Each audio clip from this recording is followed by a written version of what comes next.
বাংলাদেশের মানুষ দোয়া করতেই জানে না। দোয়ার উপর আপনাকে পিএইচডি করতে হবে না, খুব সিম্পল বিষয়, এখনই শিখে নেন। আমরা তো গুনাহগার মানুষ, আমাদের দোয়া কি আর কবুল হবে? এত পাপ করি, এত অপরাধ করি, ওনারা হুজুর মানুষ, কত আমল করেন, ওনাদের দোয়াই তো কবুল হবে, আমার দোয়া কি কবুল হবে? দোয়া শিখা আমাদের জন্য আবশ্যক কি আবশ্যক না? সবচেয়ে বড় উপায়, সবচেয়ে বড় মাধ্যম হলো আপনি নিজে আল্লাহর কাছে একটু হাত তুলে চোখের পানি ফেলেন। বান্দা যদি দোয়া করে সেটা 3 ভাবে কবুল হয়। এরপরে যদি আপনি বলেন যে না আমি দোয়া করব না, আমি করতে যাই না, তাহলে আপনার মতো হতভাগা আর কে হতে পারে? যারা মনে করেন যে আমি তো দোয়া জানি না, আমার দোয়া কে আল্লাহ কবুল করবেন, প্রথম কথা হলো আপনি দোয়া জানেন না কেন, এই একটি কারণে আপনার নিজেরই তো শাস্তি হবে। দোয়া শিখা আমাদের জন্য আবশ্যক কি আবশ্যক না? আল্লাহ কোরআনে বলছেন উদউনি আস্তাজিব লাকুম, তোমরা আমার কাছে দোয়া করো আমি দোয়া কবুল করব। কে বলেছেন এটা? তোমরা আমার কাছে দোয়া করো আমি দোয়া কবুল করব। আল্লাহ ওয়াদা করছেন, আল্লাহ গ্যারান্টি দিচ্ছেন যে তোমরা দোয়া করো আমি কবুল করব। এরপরে যদি আপনি বলেন যে না আমি দোয়া করব না, আমি করতে যাই না, তাহলে আপনার মতো হতভাগা আর কে হতে পারে? ভাইয়ের আমার, দোয়ার উপর আপনাকে পিএইচডি করতে হবে না, খুব সিম্পল বিষয়, এখনই শিখে নেন। দোয়ার জন্য আদব হলো যে আপনি আল্লাহর কাছে দোয়া করতে গিয়ে প্রথমে আল্লাহর প্রশংসা করবেন। আল্লাহ, আপনার অনেক নিয়ামত আমি ভোগ করছি, আপনি আমাকে অনেক নিয়ামত দিয়েছেন। স্বীকৃতি দেওয়া যে আল্লাহ আমি সুস্থ, অনেকে সুস্থ না। আল্লাহ আমি পঙ্গু না, অনেকে পঙ্গু। আল্লাহ আমাকে আপনি কত কিছু দিয়েছেন যেটা অনেককে দেন নাই। আমার চোখ দুটো ভালো, আমার অনেক নিয়ামত আমি আপনার ভোগ করছি। আল্লাহ, আমি আপনার নিয়ামতের শুকরিয়া আদায় করছি, স্বীকৃতি দিচ্ছি, কৃতজ্ঞতা আদায় করছি। হে আল্লাহ, আপনার রাসূলের প্রতি আপনি রহমত নাজিল করেন। আপনি যদি লম্বা চড়া বিস্তারিত না বলতে পারেন, আপনি সূরা ফাতিহাটা পড়েন, আলহামদুলিল্লাহ রাব্বিল আল্লাহর প্রশংসা সেখানে হয়ে গেছে, আলহামদুলিল্লাহ রাব্বিল আলামিন পড়েন, দুরূদ শরীফ পড়েন, বাস। এরপরে আপনি এবার বলেন আল্লাহ আপনি আমাকে মাফ করে দেন। আল্লাহ আমার বাবা চলে গেছেন, তাকে মাফ করে দেন। আল্লাহ আমার মা দুনিয়া থেকে চলে গেছেন, তাকে মাফ করে দেন। ভাইরা আমার, আসল কথা হলো আমরা সেই ব্যথাটাই অনুভব করি না। বাংলাদেশের মানুষ দোয়া করতেই জানে না, আর আমরাও এক শ্রেণী হুজুর আছি আপনাদেরকে দোয়া শিখাই না। অনেক আলেম ওলামা আছেন যারা আলহামদুলিল্লাহ মানুষকে দোয়া শিখান, তাসবিহ শিখান, কিন্তু দুঃখজনক যে আমরা অনেকে আবার আছি যে আমাদের মুসল্লিদেরকে আমরা দোয়া শিখাতে পারি নাই। এটা আমাদের অপারগতা, আমরা স্বীকার করছি। আপনাদের শেখানো উচিত, আর আপনাদেরও শেখা উচিত। কতকাল আপনি হুজুর দিকে চায়ে থাকবেন? বাংলাদেশে মানুষকে দেখা যায় ঘর উদ্বোধন করবে, হুজুর লাগবে। গাড়ি কিনছে নতুন ট্রাক, দোয়া করতে হুজুর লাগবে। ছেলের খাতনা করাইছে, হুজুর লাগবে। বাপ মারা গেছে, হুজুর লাগবে। প্রতিটা কাজে হুজুর। বাংলাদেশে মানুষ দোয়া করতে জানে।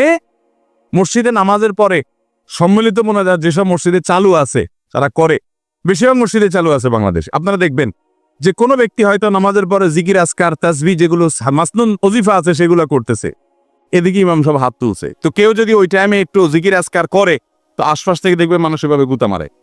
তার মানে ওই যে রেডিমেড দোয়ার বাইরে দোয়া আমাদের দেশে মানুষ করতে জানে। ভাইরা আমার, খুব আফসোসের সাথে কথাগুলো বলা। আমরা দোয়া করা শিখবো তো ইনশাআল্লাহ। দোয়া না করার জন্য ইবলিস আমাদেরকে একটা যুক্তি দিচ্ছে, সেই যুক্তিটা শুনেন। সেই যুক্তিটা হলো, প্রথমটা তো এটা যে আমরা দোয়া করতে জানি না, তো আমি শিখাই দিলাম দোয়া করবেন কেমনে। সূরা ফাতিহা পড়বেন, দুরূদ শরীফ পড়বেন, দোয়া শুরু করবেন, ব্যাস। বাংলা আল্লাহ প্রশংসা করে দুরূদ শরীফ নবীর জন্য করে পাঠ করে এরপর তো আল্লাহর কাছে মনের চাওয়াগুলো পেশ করবেন। নবী করিম সাল্লাল্লাহু আলাইহি সাল্লাম বলেছেন, হারাম কোনো কাজের এবং আত্মীয়তার বন্ধন ছিন্ন করার জন্য যদি কেউ দোয়া না করে, বান্দার দোয়া কবুল হবেই হবে যদি সে সঠিকভাবে দোয়া করে, অন্তর থেকে দোয়া করে। কারণ গাফেল অন্তর দোয়া আল্লাহ তাআলা কবুল করেন না। আপনার মায়ের পেঁয়াজ দরকার নাই, আপনি কোনো কথা বলতে জানেন না, ভাই যে বোবা, তারও তো মনের চাওয়া আছে, আছে না নাই? তো আল্লাহ তাআলা তার মনের চাওয়া বুঝেন না? আল্লাহ রাব্বুল আলামিন সবকিছু টের পান। অতএব আপনি অনেক সাজানো গোছানো কথা বলতে পারছেন না, কোনো দরকার নাই। আপনি যা বলেন তা বলেন, কিছু বলতে পারছেন না, শুধু চোখের পানি বলেন এবং মনের আকুতিগুলো মনে মনে বলেন, আল্লাহ তাআলা সেটা পর্যন্ত শুনতে পান। দোয়া করবো তো ইনশাআল্লাহ। দোয়া না করার জন্য ইবলিস আমাদেরকে দ্বিতীয় যে জিনিসটা শিখায় সেটা কি জানেন? বলে যে আমরা তো গুনাহগার মানুষ, আমাদের দোয়া কি আর কবুল হবে? এত পাপ করি, এত অপরাধ করি, ওনারা হুজুর মানুষ, কত আমল করেন, ওনাদের দোয়াই তো কবুল হবে, আমার দোয়া কি কবুল হবে? এটা হলো ইবলিসের সবচেয়ে বড় শয়তানি, যে আমরা গুনাহগার মানুষ, আমাদের দোয়া কি কবুল হবে? এই ষড়যন্ত্র শয়তানের, এটা দূর করার জন্য একটা বিশেষ একটা দৃষ্টান্ত আমি পেশ করতে চাই। সেটা হলো আল্লাহ রাব্বুল আলামিন যখন আদম আলাইহিস সালামকে সৃষ্টি করার পর সকল ফেরেশতাকে, ইবলিসও তাদের মধ্যে শামিল ছিলেন, ইবাদত করতে করতে তাদের পর্যায়ে চলে গেছেন, তার দলভুক্ত হয়ে গেছেন, সে সহ সবাইকে যখন আল্লাহ রাব্বুল আলামিন সিজদা করতে নির্দেশ করলেন, সবাই সিজদা করলো, ইবলিস সিজদা করলো না। কেন সিজদা করলো না? আবা ওয়াস্তাকবারা ওয়া কানা মিনাল কাফিরিন। সে অস্বীকার করছে। আল্লাহর সামনে সরাসরি আল্লাহর নির্দেশকে অস্বীকার করা, ডিনাই করা, এটা তো বিদ্রোহ করার শামিল। এটা সাধারণ কুফরি না, এটা বিদ্রোহ। আপনি আপনার আব্বার একটা কথা শুনলেন না, এটা তার অগোচরে শুনলেন না, এটা একটা জিনিস। কিন্তু সামনাসামনি আপনাকে বললো এটা কর, আপনি বললেন আমি করব না, এটা আরেক জিনিস। কিন্তু এটা কিন্তু রীতিমতো বেয়াদবি এবং বিদ্রোহ। ইবলিস সেই কাজটা করছে। বোঝার চেষ্টা করেন, এইরকম জঘন্য অপরাধ যে আল্লাহ রাব্বুল আলামিনের সামনে সরাসরি বিদ্রোহ করা, সরাসরি বেয়াদবি করা। কার সামনে বেয়াদবি? কোন প্রধানমন্ত্রী প্রেসিডেন্টের সামনে না, যাদের সামনে বেয়াদবি করলে কল্লা উড়ে যাবে। স্বয়ং সৃষ্টিকর্তার সামনে বেয়াদবি। প্রধানমন্ত্রী এবং প্রেসিডেন্ট তো পরের কথা, দুনিয়ার সকল প্রধানমন্ত্রী প্রেসিডেন্টের বানানেওয়ালা রব, তার সামনে বেয়াদবি করছে কে? ইবলিস। বোঝার চেষ্টা করেন, পরিস্থিতিটা বোঝার চেষ্টা করেন। ওই টাইমে আল্লাহ রাব্বুল আলামিনের রাগান্বিত হওয়ার কথা কি কথা না? আল্লাহর নাফরমানি যত মানুষ, যত সৃষ্টি যতভাবে করুক, ইবলিসের চাইতে এইরকম বেয়াদবি নাফরমানি আল্লাহ সৃষ্টি জগতে কেউ করেও নাই, কিয়ামত পর্যন্ত কেউ করবেও না। এইরকম নাফরমানি করেছে, আবা ওয়াস্তাকবার, অহমিকা করেছে, দম্ভ করেছে আল্লাহর সামনে দম্ভ। ভাইরা আমার, সিচুয়েশনটা বুঝলেন তো যে পরিস্থিতি কি?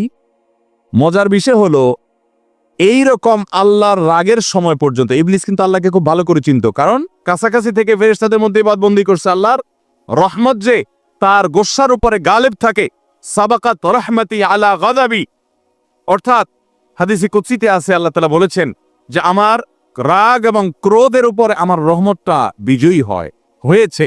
ইবলিস সেটা জানতো, এই জন্য ওই রাগের সময়ে বেয়াদবি করেছে। ওই সময়টাতে হুট করে ইবলিস একটা দোয়া করে বসলো আল্লাহর সামনে। খেয়াল করে কি দোয়া করছে? রব্বি ফানজিরনি ইলা ইয়াউমি ইউবআসুন, আল্লাহ আমাকে আপনি সুযোগ দেন।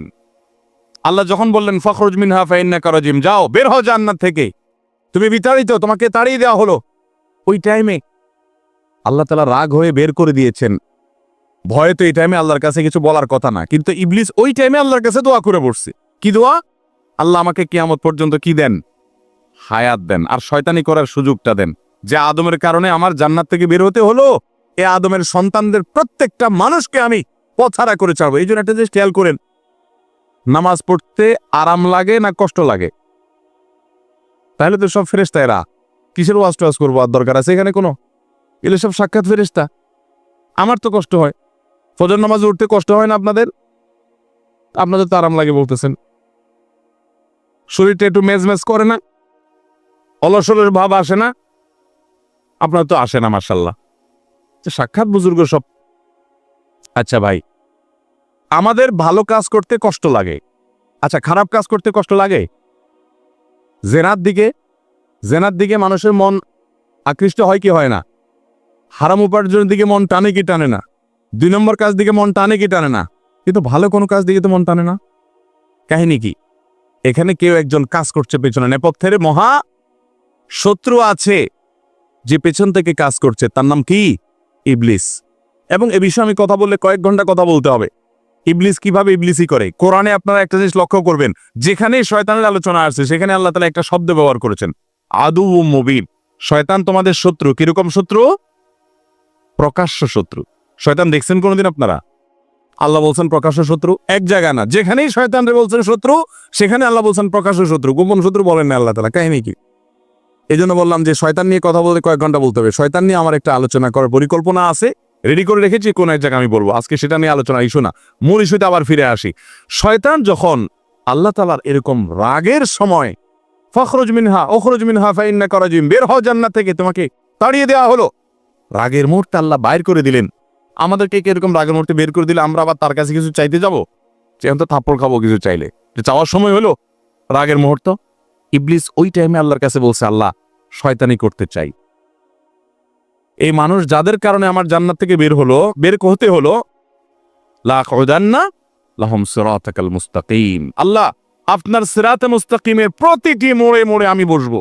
লাকুদান্না, আরবি গ্রামারের ছাত্ররা বলতে পারবেন, লামে তাকিদ নুনে তাকিদ সাকিলা, অবশ্যই অবশ্যই আমি আপনার পথে আসার জন্য যে সিরাতে মুস্তাকিম, ওই সিরাতুল মুস্তাকিমের রাস্তায় আমি বসবো, বসে আমি তাদেরকে গোমরাহ করব। গোমরাহ যে করবে সেখানেও বলেছে লাউফিয়ান্নাহুম আজমাইন, আমি আপনার এই আদম সন্তান প্রত্যেকটাকে পথহারা করে ছাড়বো। ওই যে নামাজ পড়তে তার ভালো লাগবে না, খারাপটা করাবো তারে দিয়া, মন্দটা করাবো। ইবলিসি করবে, আল্লাহর কাছ থেকে এই সমস্ত পারমিশন চাচ্ছে। আপনি বুঝেন, রাগের মুহূর্তে তাও আবার ইবলিসি করার পারমিশন চাচ্ছে, যেহেতু দোয়া করছে আল্লাহর কাছে, প্রার্থনা করছে। আল্লাহ তাআলা বলেছেন ইন্নাকা মিনাল মুনজারিন, যাও, তোমাকে তোমার কাঙ্ক্ষিত প্রার্থিত বিষয় মঞ্জুর করে দেয়া হলো। একটু বোঝার চেষ্টা করেন, ইবলিস যদি ইবলিস হয়ে আল্লাহর রাগের মুহূর্তে দোয়া করে পায়, তাহলে আপনি আমি কি ইবলিসের চেয়ে খারাপ হওয়ার কোনো সুযোগ আছে? তাহলে আমাদের যদি মনে হয় যে না আমরা তো গুনাহগার মানুষ, আমাদের দোয়া কি কবুল হবে, তাহলে বুঝতে হবে এটা ইবলিস আমাদেরকে দোয়া থেকে বঞ্চিত রাখার জন্য নেক্সট সুরতে ধোঁকা দিচ্ছি। মনে হচ্ছে আমরা বিনয়ী হচ্ছি, তাই না? যে আমি নিজেকে ছোট মনে করছি, আরে আমি গুনাহগার, আমার কি দোয়া কবুল হবে? এটা নেক্সট সুরতে দোয়া, ধোঁকা। আপনার দোয়া কবুল হবে না কে বলেছে? আল্লাহ ওয়াদা করছেন উদউনি, তোমরা আমার কাছে দোয়া করো, আস্তাজিব লাকুম, আমি দোয়া কবুল করব। আর ইবলিস আপনাকে বলতেছে না না, তুমি গুনাহগার মানুষ, নামাজের ঠিক নাই, রোজার ঠিক নাই, তোমার দোয়া আল্লাহ কবুল করবে? এই জন্য আমাদের দ্বারা দোয়া করা হয় না। ভাইরা আমার, ইবলিসি আমরা শুনবো না। দোয়ার মাধ্যমে বান্দা লাভবান হয়। বান্দা যদি দোয়া করে সেটা 3 ভাবে কবুল হয়। কয় ভাবে কবুল হয়? 3 ভাবে। দোয়া যদি শর্ত পূরণ করে আপনি করতে পারেন, মিস হবে না। হালাল উপার্জনকারীর দোয়া কবুল হয়। হারাম দিয়া দেহ গঠন হলে দোয়া কবুল হয় না। দোয়া কবুলের মূল শর্তই সেটা। এরপর দোয়া কবুলের শর্ত হলো যে সালাত সালাম পেশ করবেন নবী করিম সাল্লাল্লাহু আলাইহি ওয়াসাল্লামের প্রতি, আল্লাহর প্রশংসা নিবেদন করবেন। এর মাধ্যমে দোয়া করলে দোয়া কবুল হবে। ভাইরা আমার, আপনি যদি দোয়া করেন, নাম্বার 1, যা চাইছেন আল্লাহ তা আপনাকে দিবেন। এটা হলো দোয়া কবুলের একটা পদ্ধতি। চাইছেন একটা, আল্লাহ দিয়েছেন আরেকটা, সেটাও দোয়া কবুলের পদ্ধতি। আপনি মনে করতেছেন যে আমার এই মুহূর্তে পানি হইলে মনে হয় লাভ হবে, আল্লাহ তাআলা আপনাকে হয়তো পানি না দিয়ে আরেকটা দিয়েছেন, যেটা আপনার এর চেয়ে বেশি ইম্পর্টেন্ট, আপনি নিজে জানেন না সেটা। তো দোয়াটা সেভাবেও কবুল হয় যে আমি যা চাইছি তা হয় নাই, কিন্তু অন্য কিছু হয়েছে যা আমি চাই নাই। এটা দোয়ার মাধ্যমে হয়। তৃতীয়ত, বান্দার দোয়া কখনো কখনো আল্লাহ দুনিয়াতে কিছুই দেন না দোয়ার বিনিময়। আল্লাহ কাছে চাইছে, আল্লাহ এটা দেন, আল্লাহ দেয় নাই, কিন্তু আখিরাতে আল্লাহ তাআলা তার জন্য সওয়াব রেখে দিয়েছেন। কারণ দোয়া বান্দার বৃথা যায় না। কোন কোন হাদিস থেকে আমরা জানি কিয়ামতের ময়দানে মানুষ কিছু সওয়াব দেখে বলবে, এই আমলগুলো তো আমি করি না, এগুলো সওয়াব করতে থেকে আসলো। তখন বলা হবে, দুনিয়াতে তুমি যে দোয়া করছিলা, সেই দোয়াটা আল্লাহ তাআলা দুনিয়াতে তোমার মঞ্জুর করে না, এটা জমা করে রেখে আখিরাতে তোমাকে সওয়াব দিয়েছেন। তখন সে বলবে, ইস, আমার দুনিয়ার সব দোয়া যদি না মঞ্জুর হয়ে সবগুলোর বিনিময়ে যদি আখিরাতে অনন্তকালের জন্য পেয়ে যেতাম, কতই না ভালো হতো। দুনিয়ার জীবন তো সংক্ষিপ্ত ছিল, এখানে তো অনন্ত অসীমকাল ভোগ করব। অতএব দোয়া করব তো ইনশাআল্লাহ।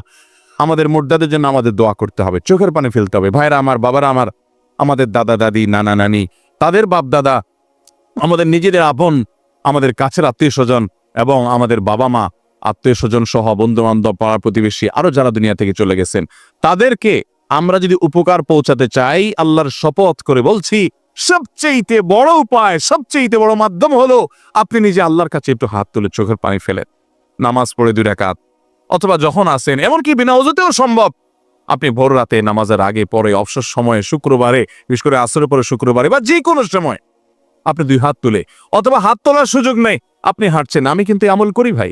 আমার বাবা দুনিয়া থেকে চলে গেছেন, গভীর রাতে মাহফিল শেষ করে বাসায় যাই, হঠাৎ বাবার কথা মনে পড়ে, আর সাথে সাথে আল্লাহর সাথে কথা বলা শুরু করে দেয়। আল্লাহ, আমার আব্বা জান আজকে বেঁচে থাকলে কত আমল করার চেষ্টা করতেন, কোনোদিন দেখি নাই আমার আব্বা জান রহমতুল্লাহ আলাইকে জীবনে একটা দিনও দেখি নাই যে কোরআন তেলাওয়াত ছাড়া তার দিনটা কেটেছে, কোনোদিন দেখি নাই। কোরআন তেলাওয়াত কোনোদিন করতে পারেন নাই সারাদিন ব্যস্ততার কারণে, রাতে এসেছেন বাসায়, অস্থির হয়ে গেছে, আমার কোরআন তেলাওয়াতটা করতে হবে।